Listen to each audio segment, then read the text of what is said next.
फरीहा नकवी की एक बहुत खूबसूरत गजल आप सबकी समातों की नजर। उसे कहो कि बहुत जल्द मिलने आए हमें, उसे कहो कि बहुत जल्द मिलने आए हमें, अकेले रहने की आदत ही पड़ न जाए हमें। अभी तो आंख में जलते हैं बेशुमार चिराग, अभी तो आंख में जलते हैं बेशुमार चिराग, हवाए हिजर जरा खुल के आजमाए हमें।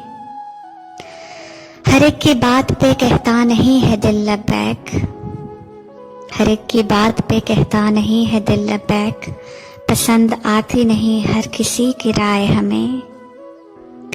हमारे दिल तो मिले आदतें नहीं मिलती, हमारे दिल तो मिले आदतें नहीं मिलती, उसे पसंद नहीं कॉफी और चाय हमें।